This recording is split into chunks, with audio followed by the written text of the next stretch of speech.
like to welcome our next speaker, Dr. Stefano Carattini. And I'm very much looking forward to hearing what Dr. Carattini has to say about carbon pricing and how that's going to impact, especially on carbon pricing communication. So with that, I'll turn it over to Dr. Carattini.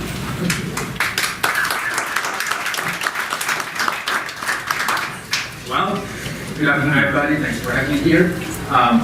My name is Stefano. I'm an economist. I'm a faculty member at CESifo, and I also have affiliations in London, UK, and Munich, Germany. Most of my research relates with the effectiveness of environmental policy. But by looking at the effectiveness, I also started to get interested into the political economy, the political aspect of it. So what I'm going to talk about today is the economics and the politics of carbon pricing, with some parentheses about other environmental policies that I believe are relevant for what you guys are trying to achieve. So let me start with a very simple statement about economies. Probably you know already that most economies are in favor of carbon taxes, according to most polls, for a number of reasons. With carbon pricing, you can affect, just by pricing some fossil fuel producers or importers, you can affect the behavior of millions of people. And you do that in an efficient way because you take into account the fact that there is heterogeneity across polluters in their marginal abatement costs and the cost of reducing pollution. So that if, for me, the cost of reducing pollution is higher than the tax, then I pay the tax. If it's below, I actually abate and reduce my pollution, and I save money in this way by reducing greenhouse gas emissions. Carbon pricing creates a dynamic incentive, an incentive that is continuous over time to innovate and reduce the marginal abatement cost, the cost of reducing pollution. With carbon pricing, the government doesn't need to know how much greenhouse gas emissions you produce. All goes through the market price signal. And at the same time, you don't need to know what is the greenhouse gas emission content of the products that you buy, because again, the signal goes through pricing. And one important point that some of you already anticipated before I came on stage is the fact that if we have the same price on carbon globally, then we don't have to worry about carbon leakage, about firms moving to places where regulation is less stringent. And this is something that you can achieve only with carbon pricing. With other policies, you cannot have this sort of homogenization. And I'll get there in a couple of slides. So there's strong consensus among economists. And we also know, because carbon taxes have been implemented already in the 90s, and then in 2008, British Columbia implemented a carbon tax as well. In the UK, we have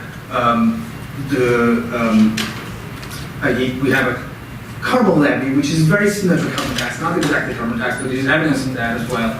And now there are many more programs that have been analyzed, and what empirical evidence suggests is that carbon taxes do work, and if anything, they work more than what we were thinking exactly before they were implemented. So one economist, like the ones that you may hire for your studies, like the Remy consulting group, look at the carbon tax beforehand. They have a model, and in this model they have a lot of elasticities that suggest how people react to different incentives. And one of these elasticities is the price elasticity of demand for fossil fuel goods. So you want to know, what if the price of gas goes up, by how much the quantity of gas demanded goes down? And what the empirical evidence suggests is that there is a difference between short-term elasticity and long-run. And it's something that you may want to keep in mind when you communicate to people. Sometimes people say, well, but you cannot really stop, you cannot really change behavior in the short run, and I still need to go to work, I still need to drive. And it's true that in the short run, the elasticity tends to be lower than in the long run. In the short run, you have less margins on which you can adapt behavior. But in the long run, you can not only drive less, but you can also change your car. People are going to have their, work in different locations or adjust where they live. People may spend more time working from home. Businesses that adapt their behavior. So the long run elasticity tends to be higher to the point that it's close to 1, which means that if you increase price by 10%, you decrease emissions by 10%. But this is based on fluctuations of prices that come from market shocks. For instance, a war in the Middle East. What recent evidence suggests is that when you implement a carbon tax, the price elasticity of demand is actually higher, because people know that that price shock is permanent. It's driven by policy. So you do need to adapt. It's the force of the salience of the policy. So carbon taxes do work. And this is about imposing a price. But when you impose a price, then you raise revenues. What do you do with those revenues? Until very recently, most economists would have said, well, what you want to do is reduce distortionary taxes on labor.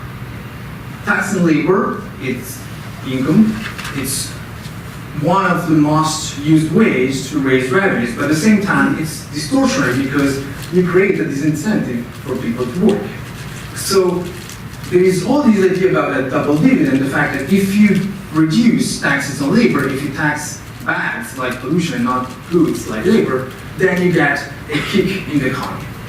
But this kick has been shown to be relatively small, and we know from the politics of carbon pricing that reducing one tax to increase another one, or to introduce another one, may not very politically palatable.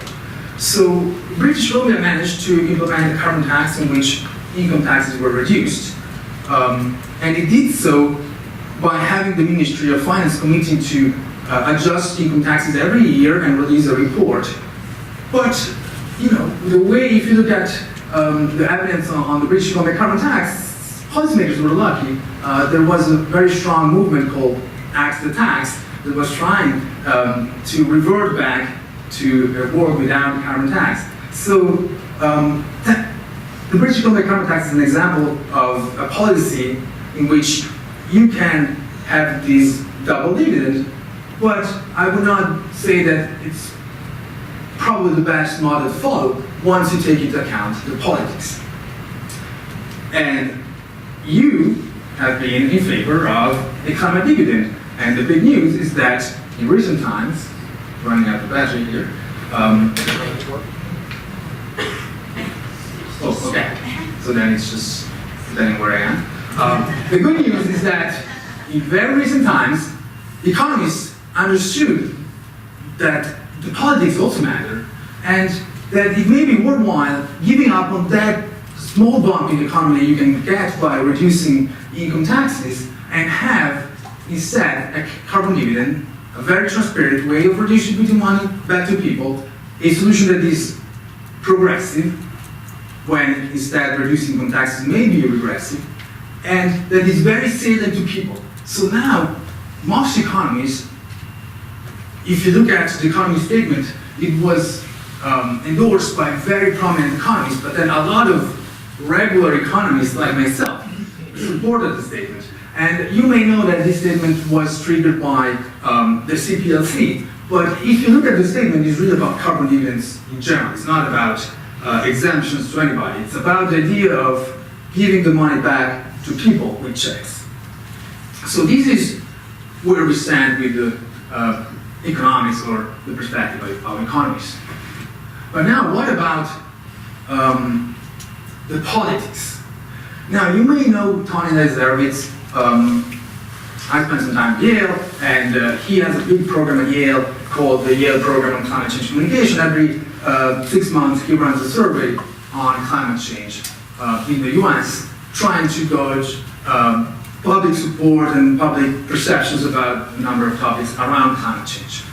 And he's trying to find his research and other people's research as well, is that when you ask people about supporting policies, you can find strong support for subsidies for renewable energy sources or green cars and things like that tend to be costly, that are less efficient than carbon pricing, but not so much for carbon taxes, or a bit less. And one thing that I spent a bit of time on was trying to understand why is that the case, why these policies that we know are less effective get more support, or what is the issue that you can have with carbon taxes. So there are some general concerns that people have with carbon taxes that you might have heard when talking to people in the street. People tend to feel that the perceived costs are too high. Instead, with a subsidy, you don't see where the money, that the money goes away, and that money for subsidy also has to come from somewhere. Some people say, well, carbon taxes can be regressive. That's true. They can be, but they don't have to be. Carbon taxes could damage the economy, and I'll get back to that point. Some people say that carbon taxes do not work. If you spend time with people involved in some environmental justice groups, they would say carbon taxes may not work. We want the money, we want the revenues to fund environmental projects to make sure that we have an impact.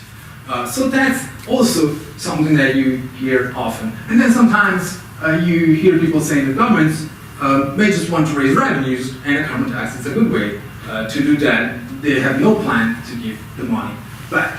But these are general concerns about carbon taxes, and many of them may not be valid when you look at the specific design, like the one that you have in mind. So one thing that I realized while doing this research is that design matters a lot. It may not make a lot of sense to ask the standard poll questions, what do you think about a carbon tax? It's like asking you, what do you think about an income tax? You're probably really in favor of an income tax, but it depends how high it is and how the money is used. So can we really learn from asking people, what do you think about a carbon tax? So this introduces the importance of design and how public support can depend upon the design. But I also say that it depends on how you communicate your policy. And I'll get back to that. When I started working on this, I was looking at actual behavior. So with surveys, you can get a lot of information, but ideally, you would like to see actual behavior. What do people do in the polls? And until very recently, there were not a lot of opportunities to study behavior in the polls. This study I realized in 2015, so it was before Washington State created quite a bit of evidence on people voting behavior on carbon taxes. So in Switzerland, you have a system very similar to what you have in Washington State or in California with popular initiatives that can go from the bottom up, and then if they raise enough signatures, people vote on them. And the Green Liberal Party of Switzerland at some point felt that maybe Switzerland should have had a generalized carbon tax, and the money could have been used to erase completely the value-added tax, which is very similar to the sales tax that you're used to in the US. You may need to know that Switzerland, already before this ballot in 2005, since 2008, has a carbon tax. But that carbon tax only covers heating fuels and not transport fuel. And this is for political reasons. The money is redistributed lump sum, so with a carbon dividend. So there is an example of carbon dividend in the world already, which is Switzerland since 2008. And I will get back to that. But what the Green Liberal Party of Switzerland wanted to do was broaden the scope of that policy for efficient reasons, increase the coverage to all fuels. But that design raised some issues. First, it could have been regressive. Second, people were concerned about competitiveness effects. Third, the idea was to replace completely the value-added tax. What is the problem with that? Well, if you think about sales taxes, the tax base is constant over time.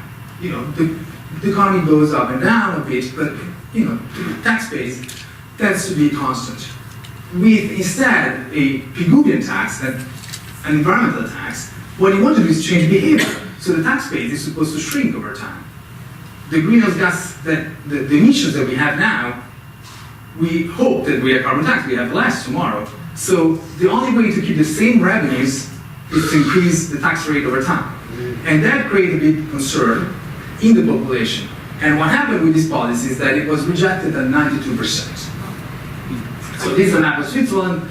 You have cantons, which are the equivalent of states, and usually you have different colors, but here it's red everywhere. No state voted in favor, it was rejected. It was a real debate. So this is, for the pessimistic side. And then I move to the more optimistic part of my talk. During that time, in 2015, I realized two surveys trying to understand why people voted against this policy in one survey, and another survey trying to understand whether people would have been more in favor of a carbon tax had been the revenues used in a different way. But one thing that I did in this study was providing information to people about distribution effects, about greenhouse gas emission reductions expected with each design, effects on the economy, because people tend to overestimate the effect that the carbon tax can have on the economy, and I'll get back to that. So this was part of a larger project in which we had a modeler who had a model similar to the RIMI model, but for Switzerland, in which we could simulate the effect of different carbon tax designs. And what we found is that other designs, especially lump sum transfers, so dividends, carbon dividends, could have been much more popular. So what you see here, I don't want you to spend too much time trying to understand the graph, but it is that the higher the tax rate, the lower the support. This is something that should not surprise anyone.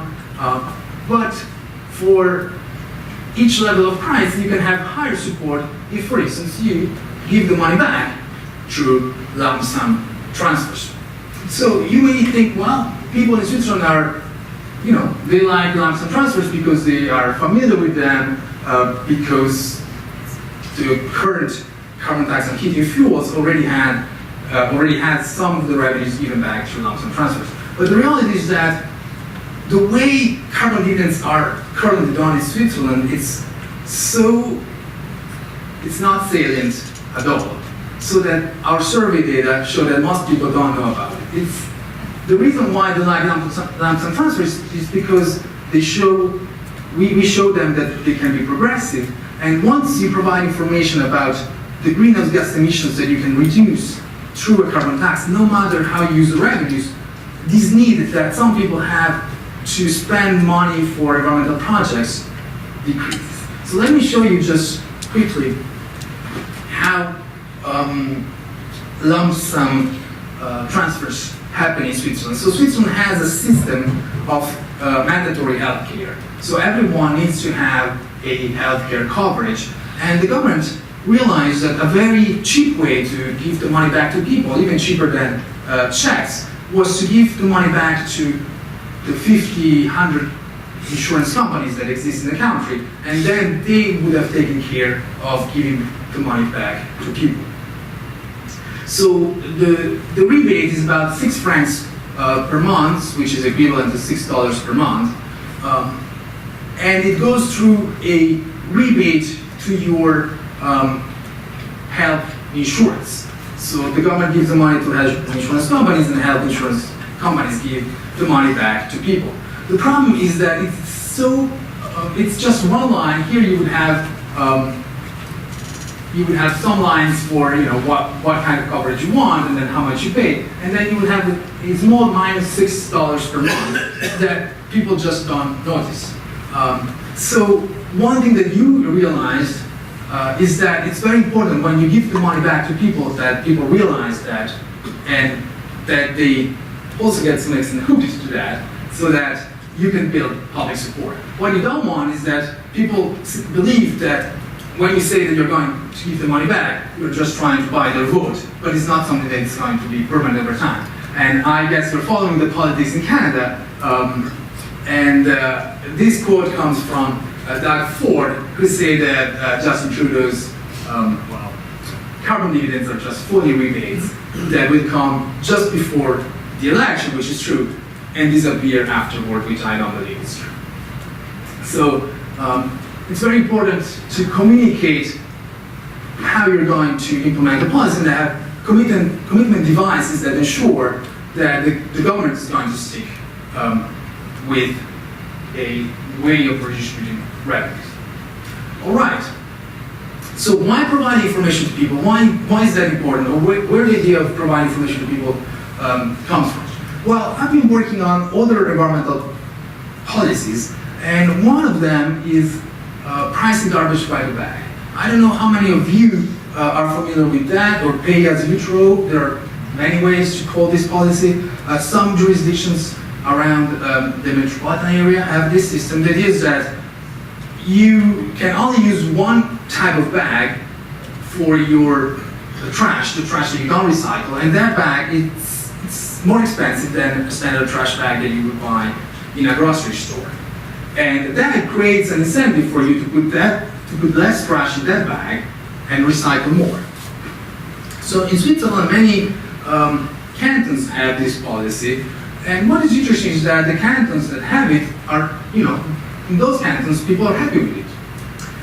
But when there were, back in 2012, there were still some areas that did not have that policy until the Federal Supreme Court of Switzerland forced some of these areas to implement that policy based on a constitutional article that say that waste management should follow the polluter pay principle. So there were some areas that were hesitant to implement this policy, and then they were forced to, which is very good for empirical purposes because you have a shock. So for those of you who are interested in economic research, it's very good if you have these kind of shocks that come from somewhere and can be considered exogenous. But what's more interesting for you is that I had in 2012 a control group that was already treated, some areas that already had the policy, and some areas that did not. And you can see that the quantity of garbage per capita liters per week was much higher in the areas that did not have pricing garbage by the bag. But after the policy was implemented, what you observe is a sharp drop in the treatment group of about 27%. And yes, they get to the same level as the control group, which already had the policy. So you get to a new equilibrium where people have lower garbage production. And I also look in this paper at whether people were engaging in illicit dumping. There is a bit at the beginning, but then it goes away, also because there were some fines in place. I look at whether people bring their trash to another city that did not have the policy at that time, and I don't find much evidence of that, even though people commute from the canton that I study, which is Canton Vaud, to the city of Geneva. Some of them commute by train, and I don't expect them to bring their garbage back with them. But many commute by car, they could have. I didn't find evidence of that. So the policy works well. This is a revenue-neutral policy that works well. Initially, people were paying lump sum taxes, and now the lump sum tax is adjusted because there is this new policy instrument, so it's the equivalent of a lump sum transfer. It's the equivalent of a dividend, if you want. I also collected it until 2015, 3 years later, and I find that the effective policy is pretty persistent, so you don't have to worry about people changing behavior only when the policy is implemented and then forgetting about it. And what you see is exactly that. The treatment group joins the control group at that low garbage equilibrium. The lessons on the politics are that before the policy was implemented, there was a lot of reduction, a lot of resistance. But when you observe that, it's a reduction in this resistance. So in the treatment group, I observed that 15% of the people who were saying that they don't believe this policy to be effective, now they do. Of course, in the control group, we don't see any change because they already have this policy. I also asked people whether they feel that the policy is unfair because they pay enough taxes already, even though it's a revenue-neutral policy. And here you observe a 20% change in perceptions. And that's the same, I think, 20% again, if you ask people whether they felt that this policy was unfair, because you have to pay even if you're sorting, because of course you cannot sort everything. So the take-home message here is that you have a policy that is revenue-neutral and that works in a very salient way, and people realize that the policy works, but they were opposed to that. And they are not exposed. They are not once the policy is implemented. So what can you do about that? And there is evidence also from congestion charges in Scandinavian countries. You may know that the city of Stockholm has a congestion charge that was implemented after a trial period, and evidence suggests that without the trial period, the population would have voted no. But with the trial period, they learned how the policy worked, and then they voted yes. So what are the lessons here? Well, either you implement the trial period on a policy, But you need the policy to be very visible, and this is where perhaps there is a difference between congestion charges or tax on garbage, that they change behavior in a very visible way. Or you communicate these effects better so that people beforehand understand what they would have understood anyway ex post. Because what matters is not support ex post, or maybe it matters, but what you want is support before you implement the policy. It's a sort of catch-22. You know, if people support your policy once it's implemented, but not before it's implemented, how can you make it pass into legislation, which is what you're trying to achieve. Hence the importance of communication. And now we move to the international perspective. I'm going to talk about a paper that we recently published in Nature with some colleagues who are based in Oslo. A modeler as well is involved in this paper. So what we're trying to understand is, can we try to achieve a common price that's the same for the entire world? And this is because you are concerned about carbon leakage. If you look at the policy design that you support, but also policy designs that support that have a carbon price, usually have one bullet point about imports being taxed. Why do you want to tax imports? Well, because you don't want to create an unfair advantage to foreign producers, knowing that your domestic producers could move some of their production abroad. So you want to tax imports, and this is something that the WTO hasn't vetted yet, but it's a political decision to some extent. So if the US would have this type of policy, then it's very likely that the WTO will take a decision, and there are some precedents related to shrimps and other issues in the part of the world that suggest that yes, countries could tax imports based on with an environmental rationale without that being considered protectionist. And the economist statement that I mentioned at the beginning also endorses the fact of taxing imports. But you may not need to tax imports if all countries in the world had the same price. And that's the ultimate goal that you would like to achieve. So what you observe now is that with the Paris Agreement, you have an agreement about quantities that countries need to reduce. And if some of you have looked into that, it's very hard to compare these pledges, these national term contributions, because sometimes they're based on business as usual, sometimes they're based on absolute value, sometimes in relative terms. So what if you can achieve a global carbon price? And this is what we look at this paper. This comes from a report from the World Bank. It tells you that there are a lot of countries in the world that already have a carbon price, or they are planning to, and I should not say countries, I should say jurisdictions.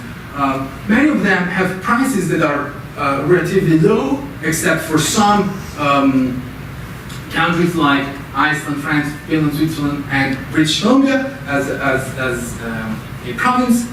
But what we see is that it's sufficient that, for instance, a big player like China or like Europe with the EU ETS joins, and you have a big bump in the emission coverage.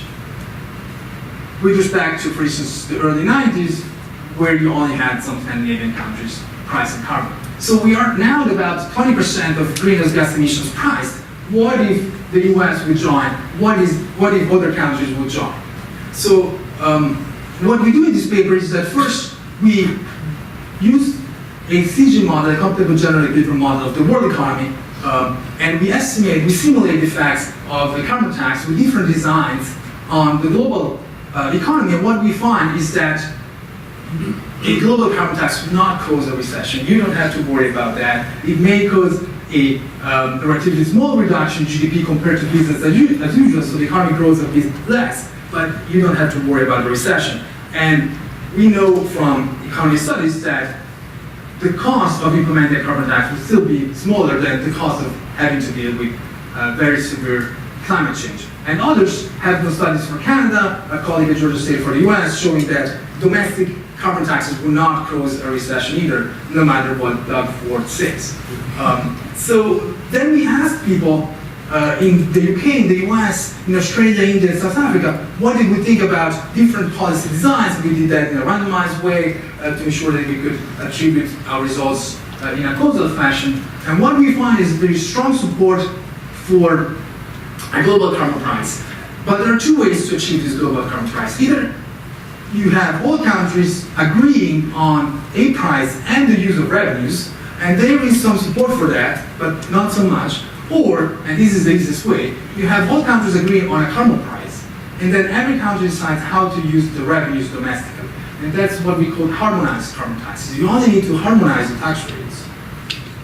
And then everyone can decide to use the revenues how it feels, best, and you don't have to worry about that. And we find strong support, for instance, for carbon dividends in several contexts. But again, in this project, we provide information to people. So in my conclusion, I would say carbon dividends have a lot of potential, but I believe it's very important that you communicate how good as a design you believe carbon dividends are, especially in terms of the payout to people and the distribution effects. So this is a very simple example. You have a poor individual with the carbon tax, his energy bill goes from $50 to $100. He may be hit hard and harder than the rich guy whose energy bill increases by more. It goes from 100 to 200, but he's much richer, so that doesn't make a big difference for the rich guy. But if the energy bill increases by 50 for this guy and by 100 for this guy, the government collects 150. So there is 75. There is a dividend of 75 that can be given back to each of the individuals, so that the poor guy is better off by 25 and the rich guy is worse off by 25. A very simple way to show how you can have progressive effects.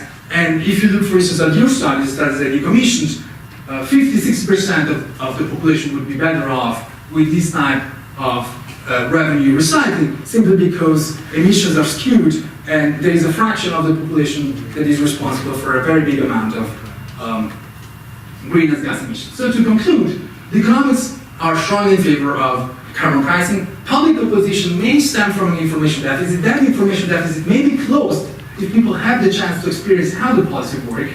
But for you to give people the chance to observe how the policy works, you may need public support in the first place. So an alternative to trials may be just to provide information to people. So there is a lot of literature, a lot of efforts have been invested in communicating climate change to people. And I believe that we should shift some of these resources to communicating climate policy. Because you have a lot of people who support action to mitigate climate change, but they may not understand how carbon tax works. And you also have people who may not believe in climate change, but who could support a carbon dividend for pure economic reasons. So you may not even need them to believe in climate change. So this is my point, and the last is that there are important benefits if you implement the carbon tax in terms of international policy coordination. It's not only about the US, about the emissions that you can implement domestically, that you can reduce domestically, but also about the fact that there are many countries in the world that have carbon pricing. You join the club, you can force others to do the same, and then you can have a contagion effects that would bring many more greenhouse gas emissions reduction than what you can achieve domestically. That's all from me.